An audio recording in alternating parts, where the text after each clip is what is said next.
Muted. Good afternoon, everyone. Thanks for joining us. Today we're going to be talking about understanding college award letters and financial aid packages as our decision day approaches. I have with me a couple of my colleagues from the College Access and Support Division. I'm Beth Kelly, and I work with Washington State Gear Up. This is Christina Winstead, and I work with the 12th Year Campaign. And I'm Yokiko Hayashi-Saguil. I work with the College Bound Scholarship.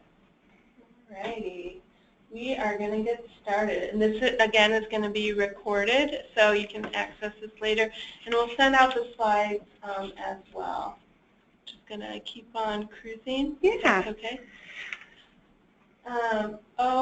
Today's slides are brought to you by the Washington Student Achievement Council and WASA. The Washington Financial Aid Association. Like, look how much fun financial aid is. It's a blast. It's reaching for a star. So today we're going to talk about decision day, the different components that make up the financial aid package and the process. We'll talk about the award letters and how to compare those award letters, and actually really understanding what the award letter is offering, so students can make the best decision possible. And then we'll end with some resources and strategies to support you in this endeavor. All right. So, May 1st is upon us. It's getting there as we sit here in the middle of February. But May 1st is decision day for the four-year colleges.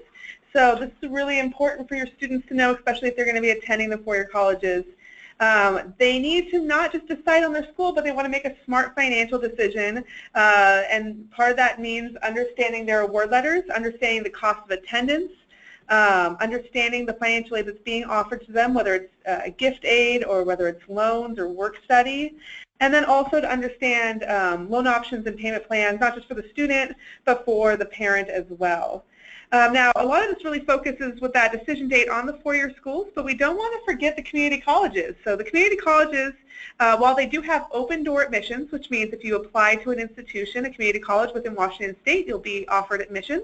It does mean that there's still some deadlines that students will need to meet. So while May 1st is decision day for the four-year colleges, the students who are attending the community colleges and trade schools will also want to make sure that they are following important deadlines and those they can get from the institutions which they applied. Okay, so this is a really fun one, senior signing day. So shout out to the schools that had them last year. I attended one at Stadium High School. It was a blast. This is a great way to celebrate your students' post-secondary plans. So I know that in the past, like, it's been called like college signing day and heavily on college, but this is focusing on every senior's post-secondary plan and celebrating not just that plan, but that they have taken steps of action towards it. So whether they're applied to a college or if they're going to enter the military or going into the workforce, there's a lot of ways to celebrate all students in that capacity. So these events, they are put on through Walk-In, and they have actually toolkits that you can use to put on an event yourself. It's really tailoring it to the needs of your students. It's a lot of fun, and so I encourage you, if you are looking to sign up, you can sign up right online with Walk-In. They have toolkits and some support there to help you with putting those events together. And then another thing about the senior signing day is with that toolkit, you might be able to get some donations from local businesses. We had some places that got food for the event. Some of the colleges were willing to send pennants to students. So something you definitely want to start now in that process to put on that event. But I encourage you to look through the toolkit.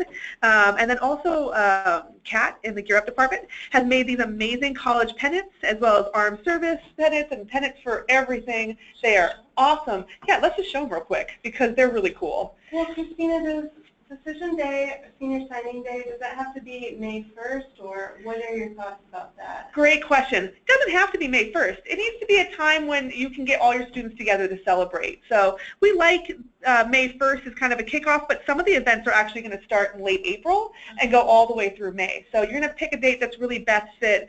For your students, you want to be mindful, of course, if you're going to have parents attending this. So you can see all of these pennants that you can actually just print up, and then students can take photos with the schools or the post-secondary plan that they have. And so this is a great activity to really get students excited, not just about the fact that they've applied, that they're really going to go through with this plan that they have developed for their post-secondary education. And I like that there's multiple pathways too. I think it's great to be inclusive when we're planning the event. Oh, definitely. We want to celebrate every student's success, not just students that are attending, our traditional pathway of going to college. Mm-hmm. We want to celebrate all those successes. So there's a great way to do that. I encourage you to go through those toolkits to see what you can utilize to make an event that's best for you guys. Now we get into the super fun stuff. Ooh, EFT. So, when we're talking about financial aid, there's a term a lot of people throw out. It's very commonly kind of put out there, but a lot of people don't necessarily understand what that means. So we want to kind of unpack EFC, which is the expected family contribution. And so this is determined on an annual basis. So every student, when they're doing financial aid, they need to apply for financial aid every single year. And so their expected family contribution is based on that FAFSA each time that they apply. And so what we want to encourage everybody to understand is that it's not, when you see that EFC, that doesn't necessarily include everything. That's the initial look. So when a student is applying for the FAFSA, they're going to go online, they're going to fill it out. The EFC could be $100, it could be $0, it could be more because they base it on quite a few different pieces. It could be income, it could be assets, it could be if they have a 529 plan in place, college savings. So that's where the FAFSA kind of gives you that initial snapshot, but then when students are applying for colleges and then sending their FAFSAs to those individual schools, it's going to look different at each institution. So that's something to just keep in mind. Again, it's done every single year. And we also want you to see there on the bottom that the WASPA, or the Washington State Application for Financial Aid, which is done for our undocumented students or non-citizen students, they see something similar to an EFC, but it's not necessarily determined in the same way. So I just want to keep it in your mind that this is a very common thing. You're going to see it, and it's important to know. That's great. I kind of dread EFC, but it's important to understand what that's all about. Wait till you get the parents who are not going to contribute that expectation. Yeah, and I guess I wish that they could say instead of expected, it's estimated family contribution. Yeah. But it says expected. So now we're kind of moving into this next piece. So once we have the EFC, the next piece that's really important is the cost of attendance, or COA. So the total estimated cost of attendance for students is done in two ways. It's in sort of two buckets. One is the direct cost. So that's like tuition, fees, housing if applicable, and then there's the indirect costs. And so these are things like transportation or books, other personal costs that the student would have to be able to pay for so that they can continue and pursue their college education. And this cost of attendance is usually based on the full year, so they're not going to see it broken down by each term until they get their financial aid award letters from their colleges and then see what that is depending upon the number of credits that they register for, whether on semesters or quarters. And then it can include things like, as you can see there, dependent care costs, so if somebody has children or if they've got, they need a computer, or, the schools have the discretion to decide what goes into that. But it's good to know cost of attendance has direct and indirect costs all lumped into one. And when you're doing some research as to what college you want to apply for, you can find out estimated cost of attendance. Is that correct? Mm-hmm. Yeah, and I think what's also really important to note is that all schools have this net price calculator tool, which is a fantastic resource. So you can go to their financial aid website. You can see what the tuition costs are, then what the housing costs are, maybe what they've estimated as transportation. Depending upon where the school is located, it could be very different. So it gives them a frame of reference. But if we go to the next slide, it can show you a little bit more in detail about what those cost of attendance variables are. So I know that we mentioned that there's tuition and fees, but it depends if the student is going full-time, right? You might have a student that's traditional, they graduate from high school, they go straight in, they go full-time, college is the only thing they're working on. But then you have students who work full-time and they can only go to college part-time, or they only take 2 of the 3 quarters for the year, or maybe they're on semesters. The option of students living on or off campus housing can really determine a big significant chunk of what students are paying for in that cost of attendance. If a student can live off campus, sometimes that can allow them to save some money and really adjust things around. So that's something to keep in mind. Books and supplies. So when I was in college, the college that I went to didn't necessarily use large textbooks. I was in a field that didn't necessarily utilize big science textbooks and things like that. So my book expenses were much less than my peers who were doing statistical research and who were doing things in the math and sciences more in-depth than I was. Well, and the supplies can get you too. If you're an art major, you might end up spending absolutely hundreds or $1,000 on supplies alone, right? So that's something we just want to keep in mind, is that those expenses that sometimes we forget, because when students are attending college, it's a different experience, and the expectation is not that the schools provide these things for you, it's that you take on the responsibility to provide these things. And so that's why financial aid is here to assist students, but they need to know what that encompasses. And then the other part is transportation. So if the student is going to a school like University of Washington that's centrally located, they can walk a whole bunch of different places, so they might not necessarily need to think so much about transportation costs. They might get a free bus pass, or they might not. They might need to be commuting from a further distance. So that can really add up into that cost of variable. And moving on to the next slide. So how did they use the cost of attendance and then your financial aid to determine your eligibility? So what they're looking at is the cost of attendance plus that expected family contribution, and that determines the student's financial needs. So this is sort of the simplest way to kind of look at it. So we're looking at how much does it cost for that student to go to the school, how much can mom and dad or their family provide, and then that's where we can determine whether or not that student has a significant financial need or maybe just needs a little bit to get them by. When I was working with students in the recruitment world, we had a lot of students who had no family contributions. So these students were state need grant recipients, they received the federal Pell Grant, they received College Bound, and that was able to meet all of our financial aid needs. But it's good to know how they do that. Well, I would just want to throw out there, especially for middle-class family, the EFC is not what your family can provide. It's what FAFSA has determined your family can provide. It's not necessarily what your family will provide, and that does not really matter to them. So absolutely. So that's where applying for scholarships and other things will come into play, especially for your middle-class students. Yeah, and I'd also like to highlight here is that we're going to delve deeper into this concept, but you want to be able to see if your student is applying to multiple colleges. This is where understanding these pieces allows you to see how effective your financial aid could be at each different institution, right? You could have a student who applies to a private college and a public college, but the benefits and the financial aid and the different scholarship opportunities might make the private college more affordable in the long run. You just don't know until you see each of them together. Yes, I was just telling Christina this morning, I did not know when I applied to college that I would get a different award at a different institution, so I just accepted whatever, and that's my mistake, and I am financially paying for that now. And that's what we want our students to avoid. Yeah. Our mistakes. Student loans. So here we want to give you just sort of a general breakdown for last year, the 2015-16 year, kind of an idea of what these costs were. So when you have a two-year college or those associate degree colleges that are out there, so you're looking at the cost for tuition, comparing that to the four-year public universities and then four-year private. So you're going to see significant differences in terms of what the costs are and those expectations in terms of what a student's going to be providing.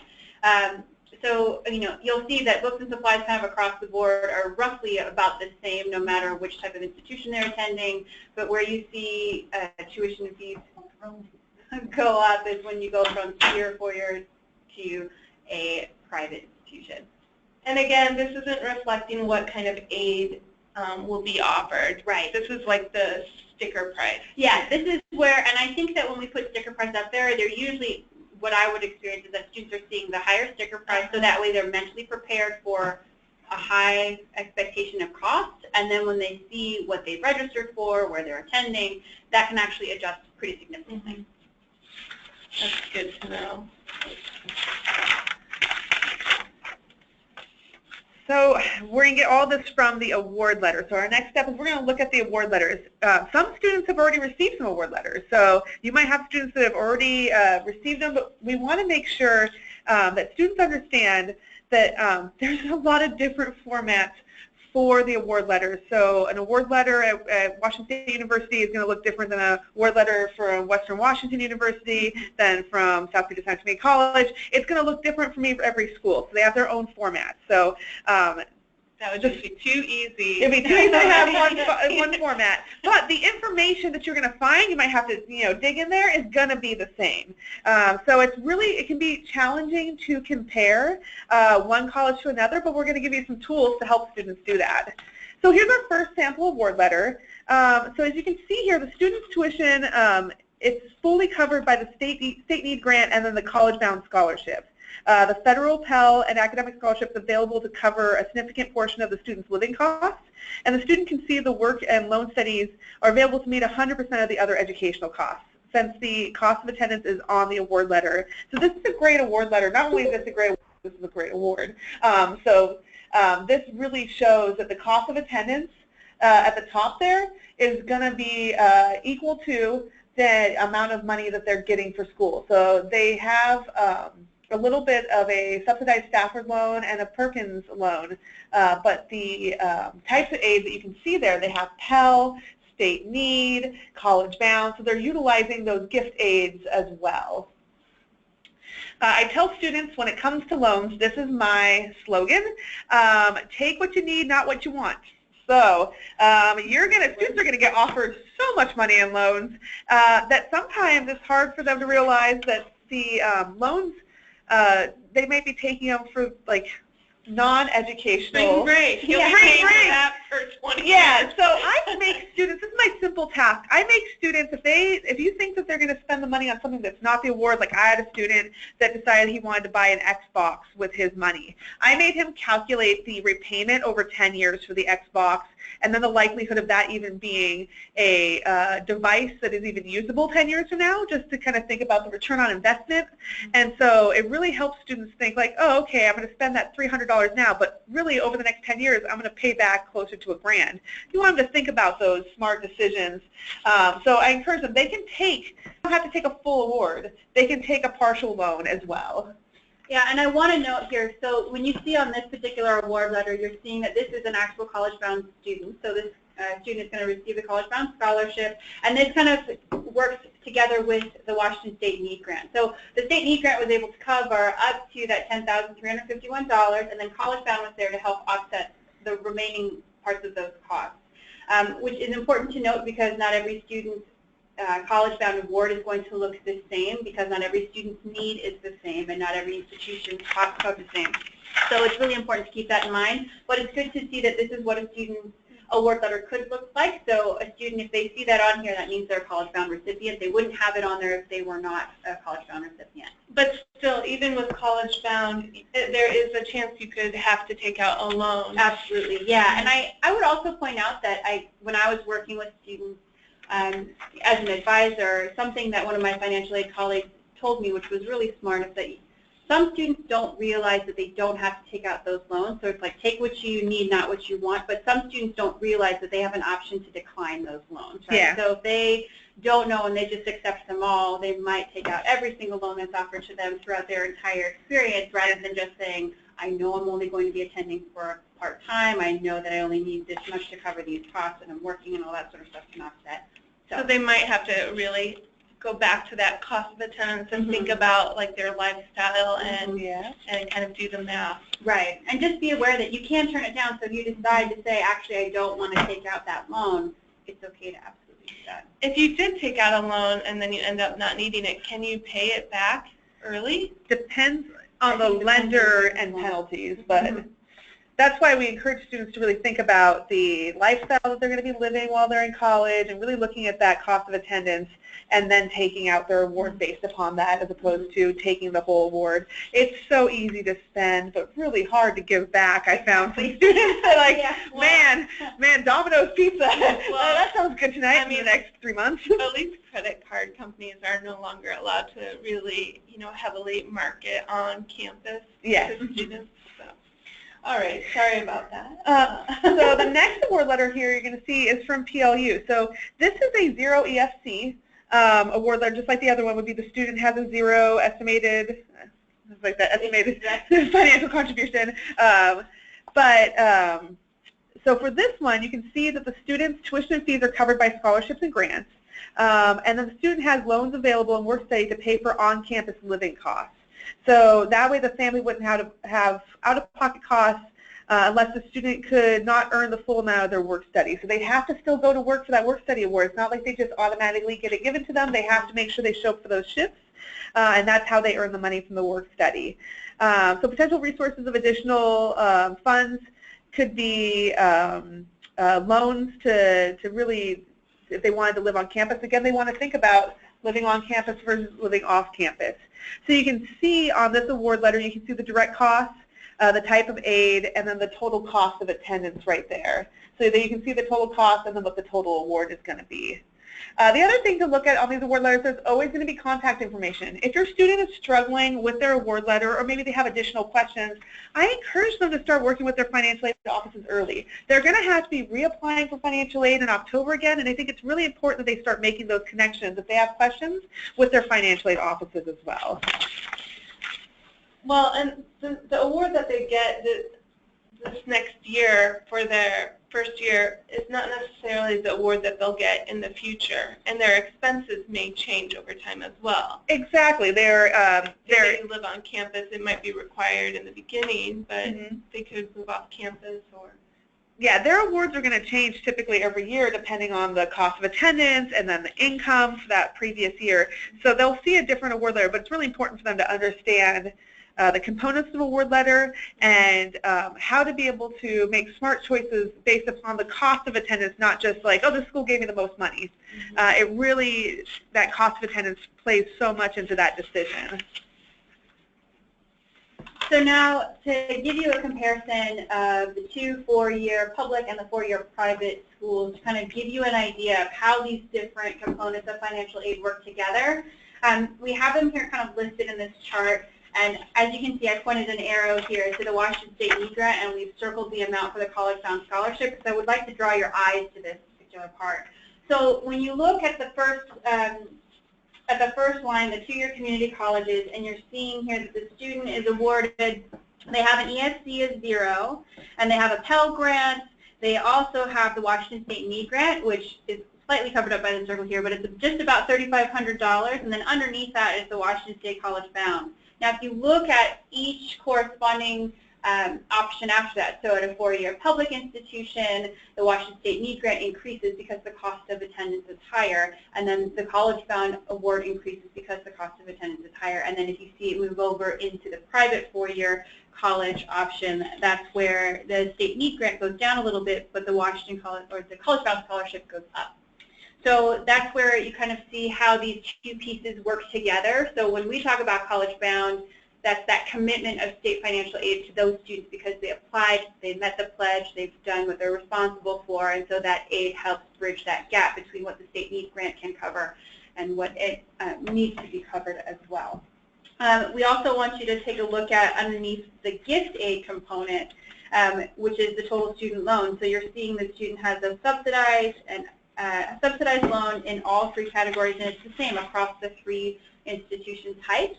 And then there's the gift aid, and the gift aid looks different depending upon where they've gone or where they decide to go. So this is just a great sort of piece to look at because you can just compare and contrast what a student's opportunities might look like, and you can see which one's most financially beneficial.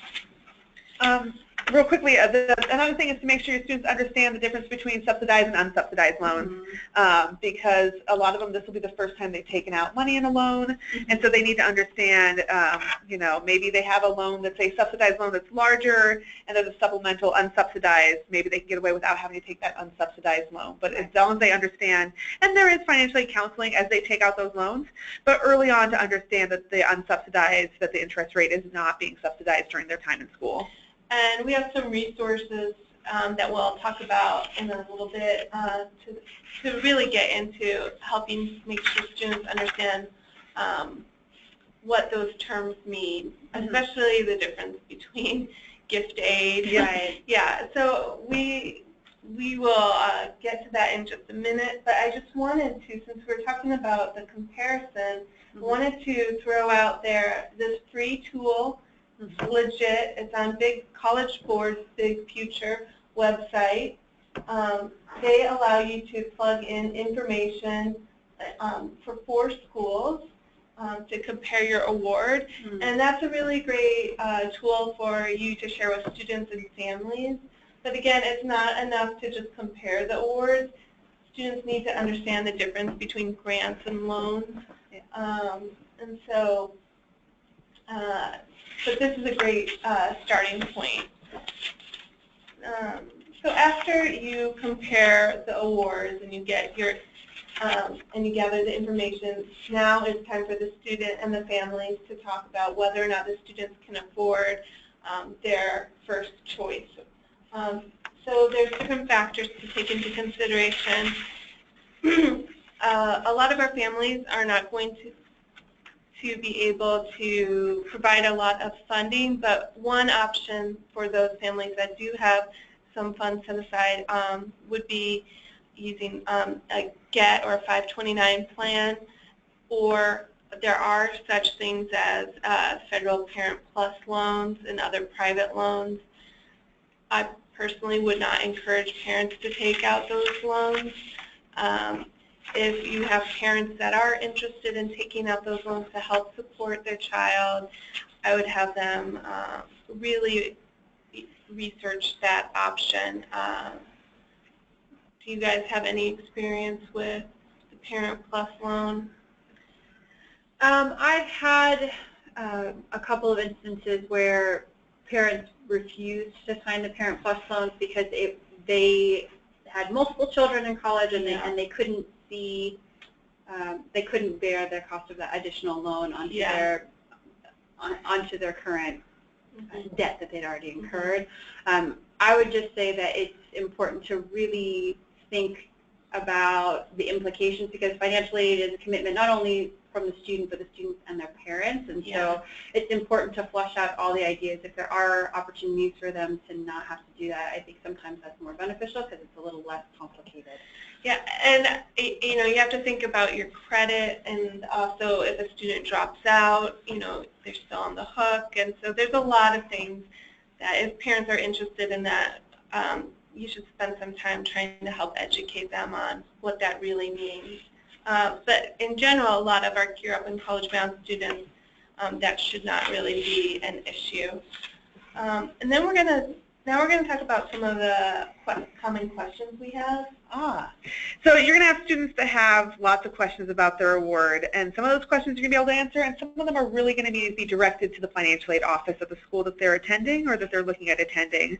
And part of this is because the FAFSA and WAFSA this year is using 2-year prior financial information. So it's can change, of course, because life is always happening. So if the student has a change in financial circumstances, especially if there's been a decline in the income from 2015 to now, the student's really going to want to make sure that they connect with their financial aid office to talk about the changes, because they could get a professional judgment done by the school to see if they can change their award. So this is going to be if someone, especially if with layoffs, you know, especially if a parent isn't making the same income that they made, you know, 2 years ago, it's important for them to reach out to the financial aid office. Also, if they get their award letter and it is not doable for them to go to that school, it doesn't hurt to ask. They may know of other institutional funds, and so it's important to have them reach out and just say, you know, hey, this is the school I'd really like to go to. I can't afford this.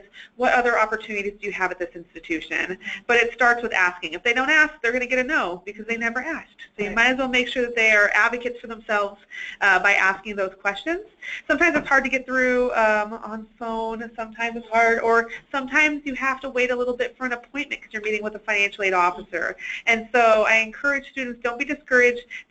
lot of places they're not going to get instant service when it comes to professional judgments and changes. They're going to have to wait for their appointment to be able to meet with somebody. It's well worth it, but I encourage students to start that process early on. Don't wait until May 1st. Right. Start that process early. Well, it's actually a really good skill to have because in school they will have to go back and talk to their financial aid office. Or if they get a bill in the summer and they cannot pay it, you know, like making sure that they understand that they can connect to the financial aid office is really important, and we want to demystify and make that a little less scary. So.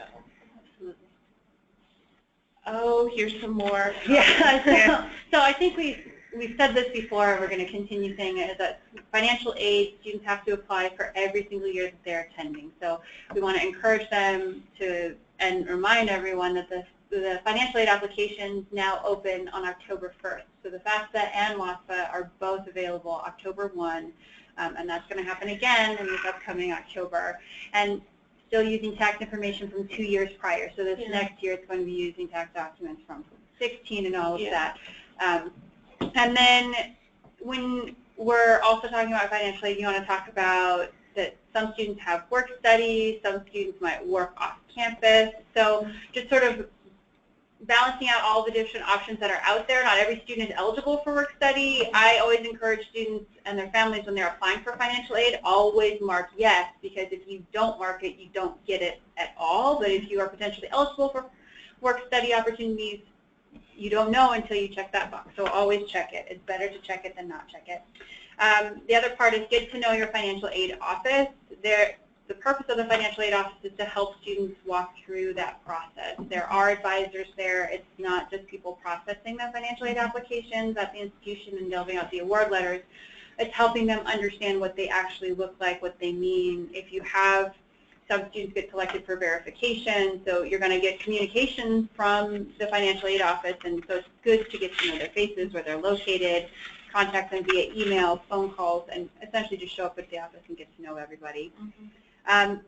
You should also apply for scholarship programs whenever you see them. So I would also like to reiterate that some schools, when students are applying for admission, they are automatically enrolled into the application for some scholarships. So some scholarships just happen. If a student applies for admission, they're automatically reviewed, and then they're sometimes awarded scholarships based upon their academics, maybe whatever they're putting like the institutional scholarship. Exactly. Yeah. Let me clarify. Institutional scholarships. And some of those scholarships have to be applied for separately. And so that's really important because those deadlines can happen anytime throughout the school year, and they're reoccurring. So they're not just for first-time students. If you are attending a college, they might have applications that are specifically for currently attending students who are returning. So if you are a freshman, you got a scholarship when you were admitted, you're there for the first year, there are other scholarships that you might be eligible for because it's based on your GPA, it's based on the field of study that you're interested in. So it's important to kind of keep tabs on that all the time. Would the financial aid office have information for students to find out more details around the institutional scholarship? Absolutely, and then they also have, sometimes their scholarship offices are separate, but they should be linked together through their web pages. Like for instance, at Evergreen, the Evergreen State College, the four-year public college here, they have their financial aid website, but it's automatically linked to scholarships. So if students are going to scholarships, it's going to link them to the two so they can see that they are separate entities, but they do work very closely together. And then we also just want to talk about when you're applying for financial aid, it's really time-consuming, and we want you to put thought into it and be consistent and continue looking for opportunities.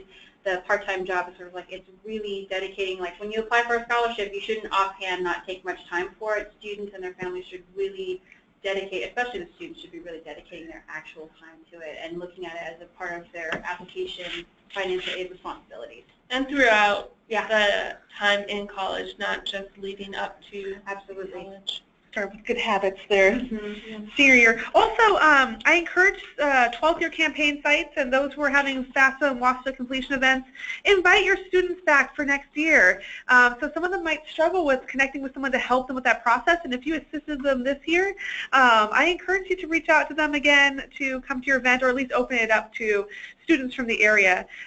You've already established trust with them, and so sometimes they're more willing to ask questions from you, as well as we want them to work with their financial aid offices. But if it's more convenient for them to be able to come to a 12th year campaign event, we want to make sure that they're utilizing those resources in the community. Yeah, I think it's kind of crazy that they'll have just started school and have to reapply. Yeah. So I'm hoping that the schools will do good messaging on FAFSA filing at the post-secondary level. Because they're just getting settled in, and we're telling them, like, oh, by the way, you know that thing you did last year? You got to do it again right now. And so we want to make sure that they're not kind of taken aback by that they know when they should be doing these applications again. All right, we have a couple of resources that we wanted to share with you.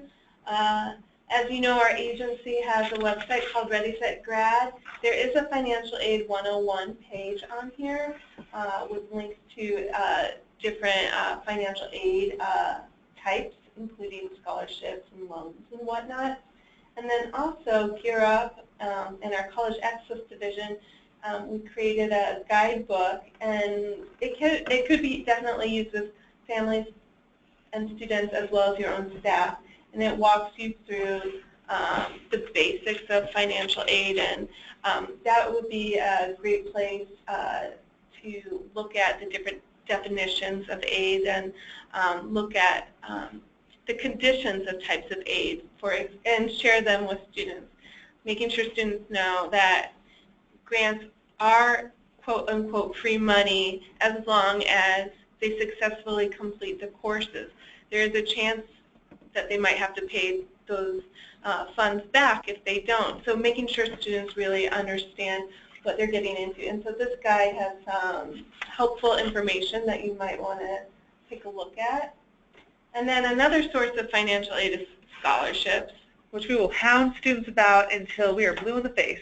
So the Washboard, I know students are probably sick of me telling them to build a Washboard account. The reason I am such a hound about it is because I was able to afford college through scholarships, and it was not the easiest process, but I did see it as a part-time job. So every other weekend I would eat a lot of pizza and fill out scholarship applications. And so it was one of those things that is how I was able to go to school. So I want students to be able to find the same opportunities.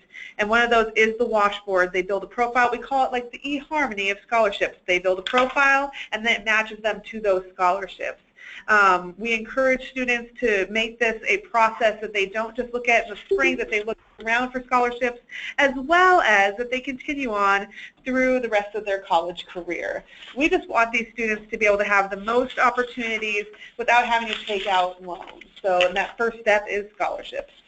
Maybe they should revise the website so it's like Tinder. You just, like, yeah, swipe. you swipe your scholarship matches. Well, another scholarship list that we have at Gear Up is a variety of websites that are free and legitimate, and they're kind of go in order of preference. Of course, the Washboard is on there, but Gear Up itself maintains a pretty large listing of scholarships, and it's also on our social media page. If you are friends with us on Twitter or Facebook, you'll see regularly posted scholarship opportunities. Big Future, College Greenlight, Unigo, and Scholarship Junkies all have really great scholarships. Unigo has super easy scholarships, like 250-word essays for like $1,000. A lot of these don't require residency. My College Dollars is from MTV and the College Board, and so these aren't very spammy. The last couple are a little more spammy, these last three, so I would share these with students so they can search quickly for scholarship matches, And yeah, check out our Gear Up Facebook feed for more scholarship opportunities. It's also on our website as well. You can find a year's worth of scholarship listings. And then another resource that's available is the 12th year campaign. So with the 12th year campaign, so we've extended our campaign through February, so we're coming up on the end of the campaign, but if you are running events and you still want support, we are here. Believe me, you want to run events until June, I am here. We will do it. But we want to make sure that you know the supports that are available to you, not just for the application components, but for financial aid, and then the data you can receive through our FAFSA completion initiative, where you can get, depending on your school district, you can get student-specific data to be able to kind of do more intentional interactions with your students about whether they've completed the FAFSA, completed with errors, or completed without signatures.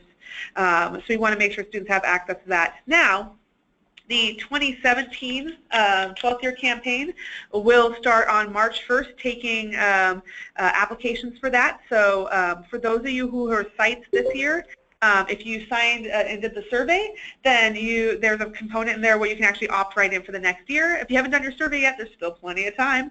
And we're really excited to grow the program next year to provide more support to school districts all around the state for the 12th year campaign. So March 1st is our kickoff for 2017. And will workbooks be available again next year? We are sure hoping that the workbooks will be available. We're securing our funding for that. So we will always have digital formats for the workbooks, no matter what. Yeah. But we love paper copies, and so we want to make sure that we can provide those. We're working on that, and we're also working on a parent workbook as well, so that parents can follow along with their students. And let's see.